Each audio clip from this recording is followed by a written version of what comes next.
Well, good morning, friends. Let us look at one more problem of integrated accounting system. Is little different from the previous problem. Generalize the following transactions, assuming that cost and financial accounts are integrated.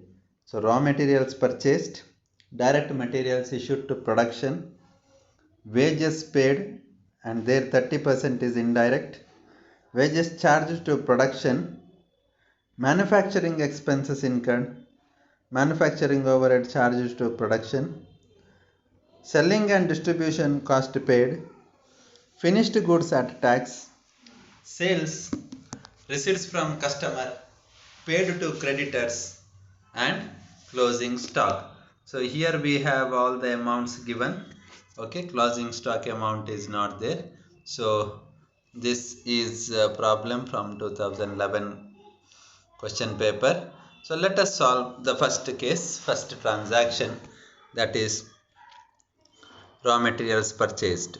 So raw materials purchased, when they give nothing for cash or something like that, it is treated as credit purchase. So stores ledger control account debtor to creditors. Okay, creditors is money paid, so 1,50,000. Next, direct materials issued to production. So direct materials issued to production, WIP ledger control account debtor to stores ledger control account, direct materials issued to production. Next, wages paid. So for wages paid, we write wages control account debtor to cash account. So 90,000 rupees. So 90,000 rupees we have written. But remember, in case of direct and indirect, they have told 30% is indirect. So that means 70% is direct. Now we will go for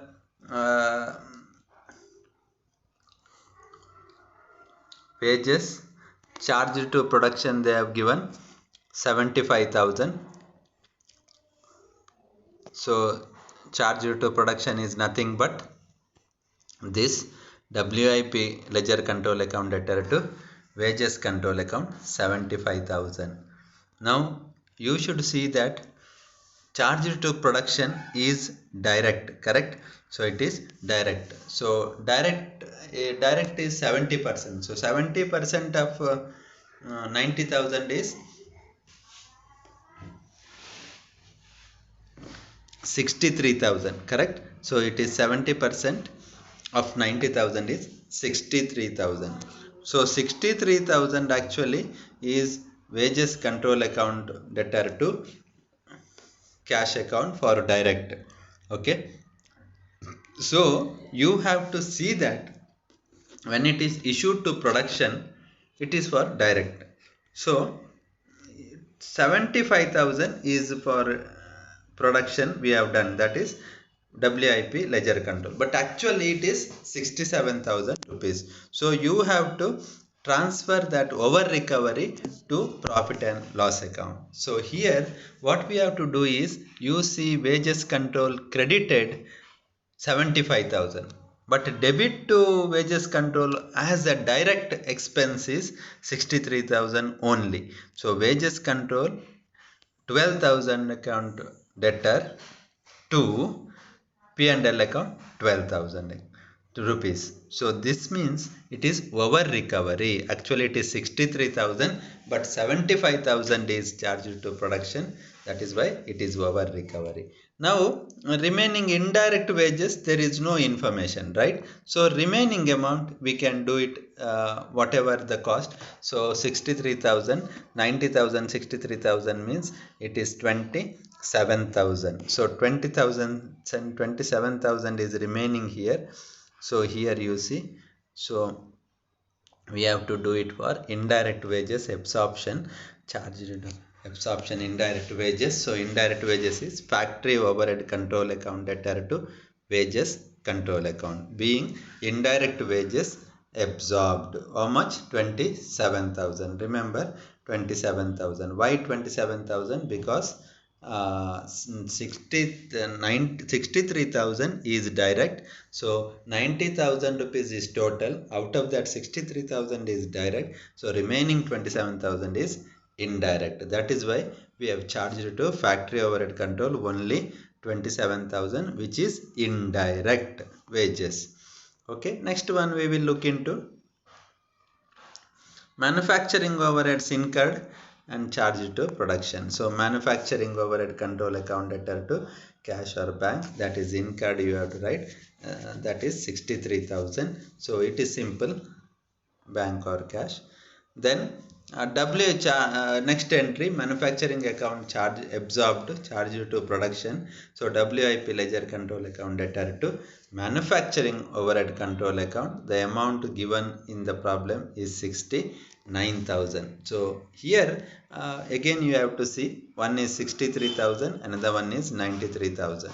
So here you are short by, you see, manufacturing overhead